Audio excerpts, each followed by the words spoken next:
2 menos 5, miré el reloj. Pues fui corriendo. Entré en la oficina y le dije al hombre, el tío que estaba ahí en la ventanilla, ¿tengo tiempo de echar una quiniela? Era viernes, me parece, un sábado, no me acuerdo, es un sábado. Que entonces echaban la quiniela hasta el sábado. Le quedan 3 minutos, a 3 minutos se cierra la máquina, la desconectan de la central y ya no se puede echar. Cogí un boleto y sin viene de no sé lo que puse. Toma, me fui. Saqué 12. El de 14 era el gallego, cobró 208 millones. El de 13 cobraron 2 millones. 2 millones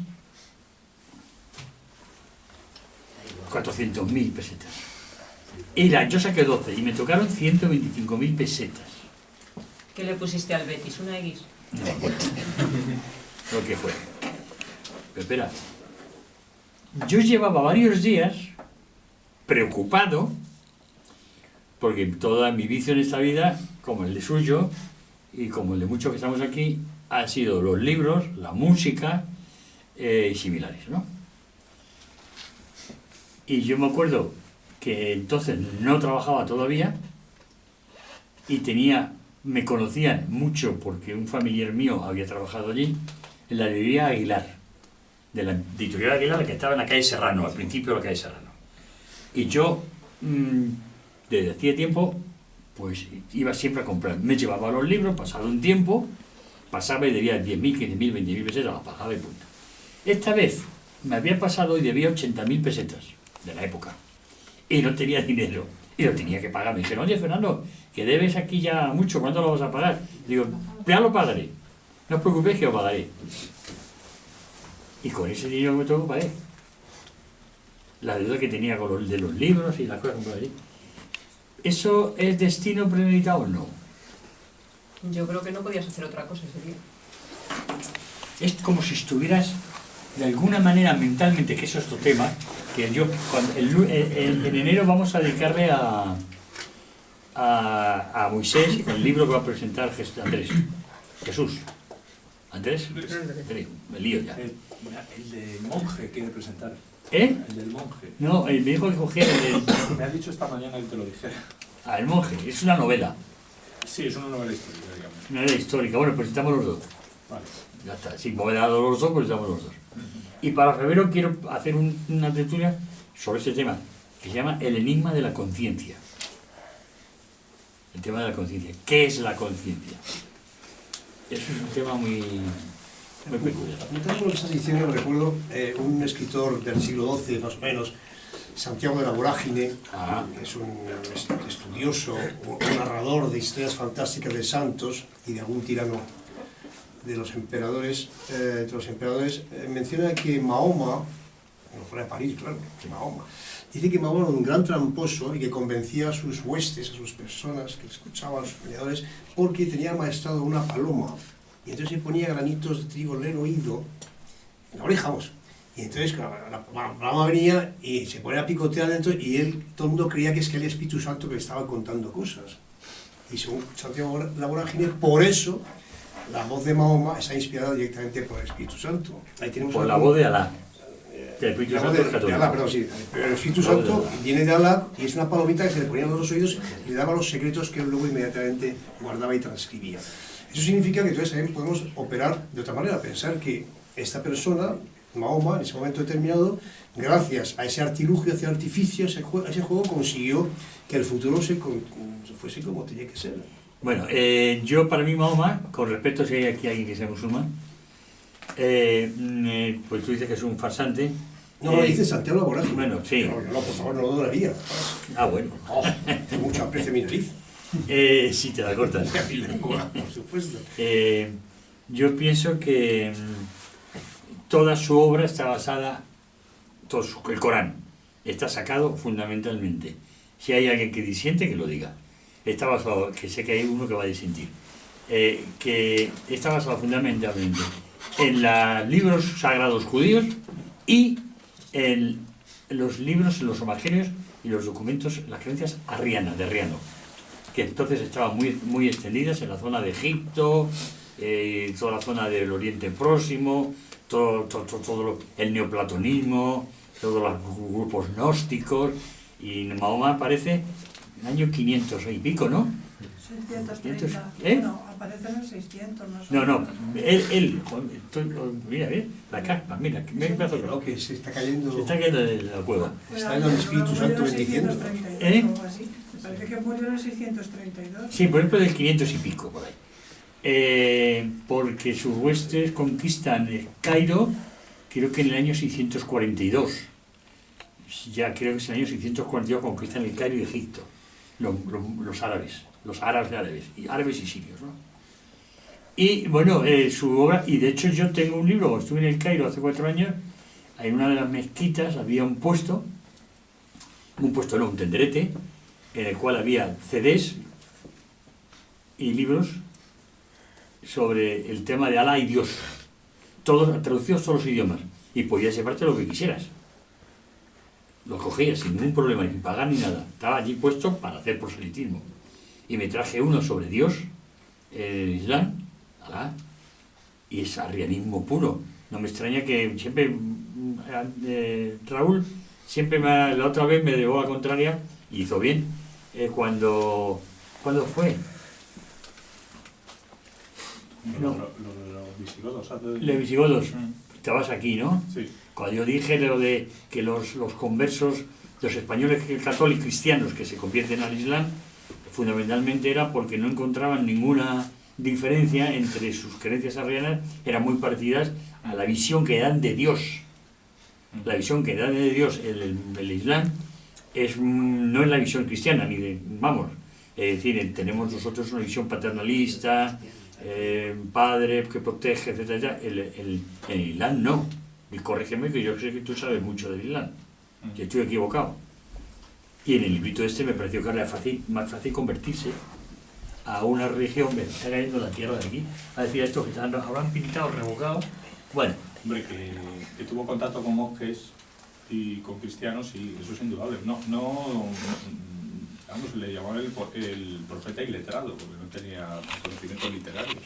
O sea que no tuvo acceso, digamos, a los textos ni judíos ni cristianos de las muchísimas sectas que había en ese momento. Pero vamos, concretamente en el arrianismo yo creo que en Arabia precisamente no es lo que estaba difundido. No, pero él lo conocería Estaba por bien mercaderes. Ya, pero estaba más difundido el monofisismo, el nestorianismo y otras sectas más que... Que pero son muy parecidas al arrianismo. Hombre, en todo caso, lo pudo haberse inspirado más en el judaísmo que en el arrianismo quizá, pero vamos, yo creo que, o sea, por mucho que se quiera establecer paralelismos, el Islam es una cosa diferente. O sea, tú te acercas al Corán y no parece una secta cristiana más, a pesar de que San Juan Damasceno y otros padres de la Iglesia lo quisieron llevar a ese terreno, más que nada por poderlo etiquetar y colocarlo en un ámbito conocido, ¿no? Y poder decir esto es esto, ¿no? Pero vamos, tiene un aspecto de originalidad que por ejemplo, Olahue, que es como salió el tema el otro día, ¿no? Pues que no lo reconoce, ¿no? O sea, parece que fuera lo mismo, ¿no? Pero vamos, bueno. ¿Has terminado, Raúl?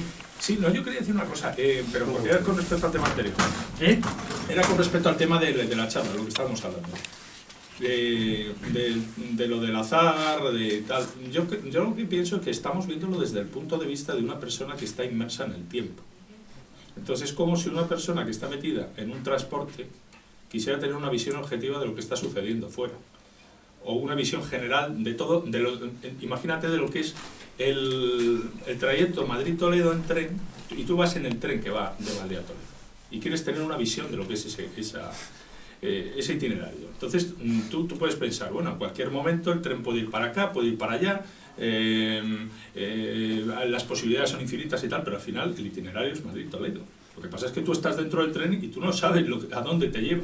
Tú puedes saber de dónde vienes, pero no puedes saber hacia dónde vas. Eso quiero decir es que también se podría comparar con una película, que la única persona que tiene, digamos, la visión completa de todo el argumento de lo que va a suceder de principio a fin, es una persona que está fuera de los fotogramas. Si tú formas parte de esos fotogramas y tu historia personal, digamos, es unos cuantos fotogramas de esa misma película, no tienes una visión objetiva. Por eso estoy bastante de acuerdo con Fernando en el sentido de que... ¿Este Fernando? Sí. de que si lo ves en conjunto y desde un punto de vista superior, como podría ser la mente divina, el presente eterno, eso que te parece que son infinitas posibilidades y el azar y que esto puede ir por aquí, por allá y tal, al final dices, no. Como dicen en los árabes también, dice, el libro está escrito y la tinta está seca. O sea, que lo que pasa es que eso tampoco pienso que vaya en contra del libre albedrío, porque pienso que no hay nadie de los personajes que componen, digamos, ese drama o ese teatro del mundo calderoniano, nadie está forzado a hacer lo que no quiere hacer.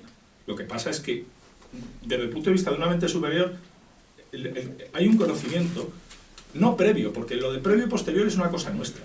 Hay un conocimiento eterno e inmutable de lo que está sucediendo y de lo que es. Porque para Dios, todo esto que está sucediendo, si creemos en Dios, está ya, desde el principio hasta el fin. Es como una película, no es como una película, es como una imagen donde está todo. Y desde ese punto de vista, bueno, lo que estamos pensando es que estás hablando de una cosa muy... ¿Qué podríamos haber sido y tal? Pues, pero estás haciendo una cosa que está muy bien argumentada y muy bonita y tal. Pero estás planteando un tema que para mí es intocable, que estás de alguna manera diciéndome qué es Dios o quién es Dios. ¿Me entiendes? Bueno, pues, y eso no es posible. Para los no creyentes, lo que podría ser una mente eterna e intemporal, que está fuera de esta sucesión que nosotros, en la cual nos... uno de los atributos de Dios precisamente es que no se puede definir de ninguna manera. Pero no le está definiendo. No. Sí, le está la posibilidad de una de sus, digamos, facetas. Mira, está aceptando. Él está aceptando ya la existencia de este ser o de este Dios. Yo estoy contigo al 100%. Eduardo, un momento. Un inciso pequeñito. Si leéis al mayor escritor para mí del siglo XX, en lengua española, inglesa y francesa como mínimo, que se llama Salvador Dalí, que es uno de los magníficos escritores que puede haber, hay una definición de Dios perfecta. Quizás no diga palabras, que dice que Dios mide exactamente 1 metro de estatura y es rubito con rizos, así bellísimo. Ahora, comente eso. ¿Por qué la gente no ve a Dios? Porque mira arriba, mide 1 metro exactamente. Eso dice Dalí, y a ver cómo te comes eso. Pues se come eso porque está metido en la geometría. Es la altura normal de una persona sentada para ver una perspectiva. Entonces el pensador se sienta y contempla el infinito hacia de frente y esa perspectiva te lleva justo a pasar por la cabeza de Dios. Bueno, es igual. Pero es que Dios, recuerda que mide 1 metro exacto, es rubito y guapísimo y tiene muchos rizos dorados. A ver, Eduardo. Pensaba hacer una pregunta, pero después ha habido tantas ramificaciones que se pueden hacer 4 o 5 preguntas seguidas. Por ejemplo, todo lo que estaba diciendo de que la vida de las personas está predeterminada, pues entonces... Yo creo que no. Efectivamente. En lo de la predestinación, que todo está reglado, todo está ajustado, todo está en el plano, todo está en el tren ese que decís. Bueno, pues eso, hay quien piensa que sí y hay quien piensa que no. Los fatalistas piensan que sí y los demás pues piensan que no. Que es cierto que tus actos ordinarios y cotidianos pueden conducir a una situación que te van a llevar a ello. Si tú le estás pegando todos los días a tu mujer, tarde o temprano tu mujer te va a mandar fuera o te van a meter en la cárcel. Es decir, que yo estaba predestinado para ir a la cárcel. No, a ti te han metido a la cárcel porque estabas hinchando a tu mujer todos los días. ¿Entendés lo que quiero decir? Eso no es predestinación. No, yo la predestinación no creo. Hacer lo que tenemos que hacer. Eso es mentira porque mi madre siempre me decía que ella hacía lo contrario que debía. Mi madre lo descubrió. Bueno, pero es que tú eres extraterrestre, aquí estamos hablando Que no, de lo es que es este mundo. mi madre lo tenía muy claro. Niños, siempre hace lo que no debe. A ver. Así que al final se hace lo que... Pero luego hablas tú, termine Eduardo. Que nos quedan todavía 13 minutos. Bueno, la cosa empezó un poco con San Pablo. Entonces yo quería hacer una pregunta. ¿Qué hubiese pasado si Jesucristo hubiese sido un discípulo de los esenios adelantado? Eso se ha dicho ya muchas veces. Y hubiese dominado perfectamente la hipnosis, que ya la dominaban en Egipto, y hubiese dominado también que en Grecia ya la dominaban. ¿Cómo hubiese sido eso? Vamos a ver, eso es exactamente historia ficción. Es decir, lo que sabemos de Cristo es muy poco, los evangelios. Luego están los evangelios apócrifos, que son falsos, su propia palabra lo dice, que son gnósticos, que se escriben en el siglo entre el 100 y el 200, o más o menos, algunos 200, o sea, por esas fechas. Piñeiro, que es el experto, Antonio Piñeiro, es el experto catedrático de filología semítica, filología semítica, es el experto de estos temas, te lo dice muy claro, son inventados. Pero muy curiosos, a mí me gusta leerlos. Hay cosas interesantísimas, muy curiosas, que te revelan la mentalidad de la época, ¿no? Al niño Jesús te lo ponen como un pájaro de cuidado, que al que le hacía una faena se lo trincaba. Sí, lo cuentan los apócrifos. El niño Jesús estaba jugando, le hicieron no sé qué y se cargó a dos. Luego lo resucita. Luego se arrepiente y lo resucita. Su madre le regaña y lo resucita. Claro, y esos evangelios pues te demuestran más o menos lo que... A Jesús hay muchos libros, Shure, ha escrito varios sobre Jesús y los esenios, y ha estado de moda muchas veces el intentar ligar a los esenios con Jesús. También se ha dicho que Jesús estuvo de joven, ese periodo que tiene entre los 12 años que se le presenta en el templo y luego hasta que empieza a los 30 su vida pública. Entonces el periodo hay versiones que está en Egipto, con los magos egipcios, porque su padre vuelve a Egipto, cuando vuelven después de la persecución de Herodes, se refugian en Egipto, luego vienen pero luego él dice que se vuelve allí porque él tenía allí, estaba aprendiendo en una escuela de magia egipcia y de filosofía egipcia, etc. Otra versión dice que estuvo en la India, etc. Estuvo allí muchos años en la India, en la zona de Pakistán. De hecho hay un sitio, un pueblo, de ahí una pequeña pagoda, en la cual se dice que ahí está enterrado Jesús, que no murió. Pero después de la resurrección, que no fue tal, ¿no? Sí, pero después. yo creo que por la cercanía, estaba más cerca de ir a Egipto Sí. y asesorarte de los sabios. Pero eso es esto, historia virtual. Eso que estás contando es historia virtual. Que es decir, que sí, podemos pensar que era tal, porque no hay pruebas para eso, y realmente nunca se sabrá, además. Por eso los manuscritos del Mar Muerto, cuando se descubrieron, generaron una expectación enorme sobre qué pondría esos manuscritos. A ver si se hablaba de Jesús como un esenio que se le había enviado a... Mira, ahí no aparece nada, ni se le menciona ni nada de nada. Se tiene nada que ver.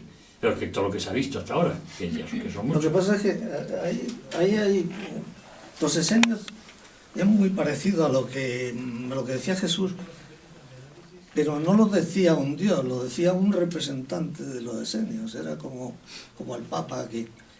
Mientras que Jesús se consideraba Dios. Y luego coinciden un poco también la época del segundo templo, en el cual están los dos, está Jesucristo y están los esenios. Cada uno en un lado, pero en la misma fecha. Entonces, bueno, pues, ¿por qué no? Nos vamos a meter en un tema que ya nos protege a esto. Ahí está el tema del hebreo, la palabra Yahvé, que es la palabra impronunciable, Yahvé, que la traducción es yo soy el que soy. Y eso tiene que ver con el mundo de la conciencia, con panteísmo. O sea, pero es otra historia y no vamos a meternos ahí porque si no vamos a terminar en un fractal de verdad.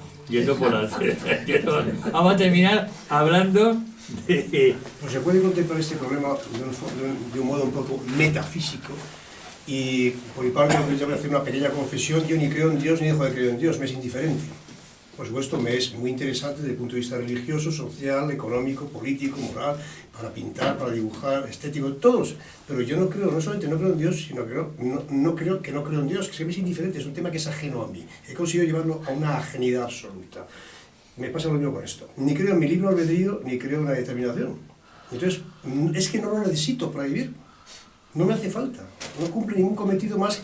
A mí me gusta escribir, me gusta pintar, me gusta hacer otras cositas. Entonces, las aplico en función de lo que estoy haciendo. Si quiero estoy haciendo un factor novelado que me requiere una cierta credibilidad, una cierta creencia, una cierta fe, pues lo aplico y me siento inmediatamente poseído por el daimón que corresponda.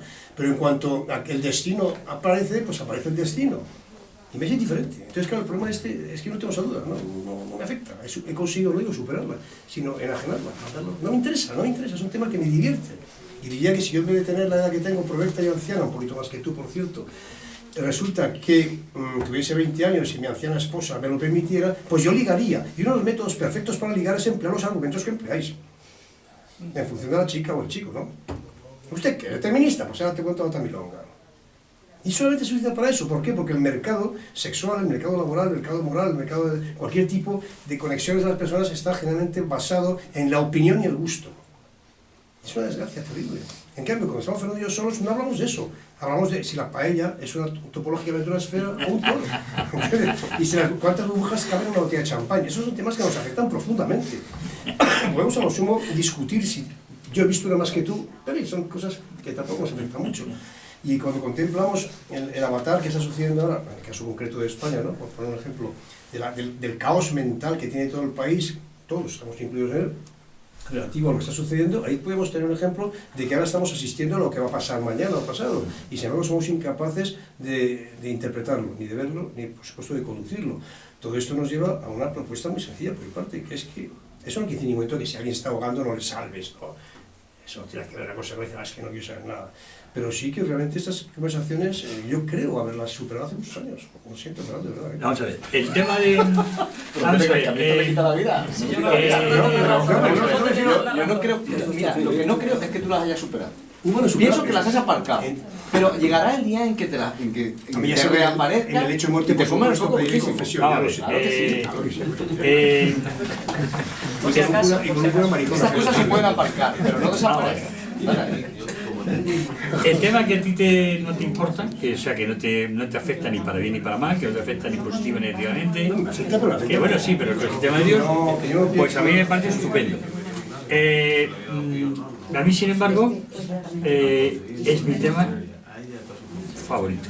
Que me interesa hablar de él y pensar en él, pero que no me afecta en el sentido moral o ético. No sé cómo decirlo. Bueno, pues tú eres una buena persona, tú no eres un canalla que tienes la conciencia alterada por todas las burradas que haces. No me dejas. Claro, ya se ha jodido, bueno, ya está. A mí el inglés ese sería. Pero es tu ética personal. Franco sería una de mala calidad, y Hitler y todo. Si pudiera yo. Bueno, es un tema que a mí me apasiona. Y de hecho, yo en matemáticas estudio precisamente la rama de la matemática que tienen que ver con lo inexplicable, que es precisamente los transfinitos, los números transfinitos, el infinito. Acabas de tocar la palabra ahora. Lo inexplicable y lo que está tocando Fernando es lo inefable. Son dos conceptos distintos. Y ahí tú has leído, sí, además lo he visto en tu casa. El libro este de Juan David García Vaca. Bueno, es un monstruo. Es un monstruo. Una pérdida de... No entiendo nada lo que leo. Pero no, tengo un tocho así de gordo que se llama ¿Qué es Dios? ¿Quién es Dios? Filósofo y matemático. Y musicólogo. Muy importante. Tiene unas páginas que son la belleza, ecuaciones matemáticas, partituras de música, ecuaciones de química orgánica. Yo es que no entiendo nada, pero te juro que lo veo con pasión. No entiendo absolutamente nada. Bueno, es un mundo muy interesante. A mí me interesa mucho el tema este. Y por eso me he leído Los Místicos. Ayer hace unos días hablaba con Eduardo. He conseguido 2 libros, que me ha costado, uno me lo han conseguido 2 hermanos. Quedaban 3 en toda España. Son 2 libros.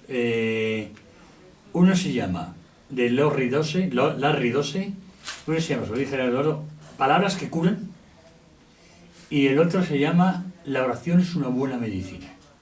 Uno es un tocho gordo, otro es fino. Es alucinante, son alucinantes, alucinantes. Ahí te está hablando de una cosa que nadie cree. Eduardo me decía, no, eso es, tú sabes, el poder de la autosugestión, ¿no? Tú te autohipnotizas a ti mismo y consigues cosas. Vale, aparte de eso que es cierto y que sucede, como sucede en Lourdes, que ha habido miles de curaciones, de las cuales de las pongamos 3.000 curaciones, solamente reconocida como milagro 63, que tengo yo los dossier. Y los dossier Un día tuvimos una tertulia sobre el lunes, ¿verdad que estabas tú aquí, Eduardo? No, en la cual te lo comenté, en la cual una persona que estaba muy mal, tenía un sarcoma que le había devorado parte de la cadera y la cabeza del fémur. Solo tengo todos los datos mecificados, todo lo que quieres ver. Eso son los 63. Se curó. Y en su hueso, parece mentira, se le reconstituyó. 63 casos. Los otros 2000 y pico, 3000, lo que sea, evidentemente eran sugestión, autosugestión. Llegaron allí, podía ser la mayor parte de ellas enfermedades psicosomáticas o lo que sea, pero eso no me interesa. Eso es como si a mí tampoco me interesa. A mí me interesa esos 63, que por cierto, he recuperado un vídeo que me trajeron de Lourdes, con entrevistas a unos 6 o 7 que se han curado, considerados milagros, que lo voy a pasar a DVD, lo tengo en cinta, es muy antiguo, lo voy a pasar a DVD y luego pues el que quiera pues que se lo copie. Merece la pena. Es que me da miedo eso, güey. Pues es que... Bueno, mira. Dices a este fan que te defiende. Es que a mí me puede convencer cualquier tío por la calle que le compre un piso. Joder, soy tonto profesional. Por eso chicos, que nos solo menos cuarto, el que quiera, continuamos en el bar tomando una cervecita la charla. Vale. Estáis invitados al 13 de enero, vosotros que la veáis que venís, si queréis volver ya sabéis dónde estar.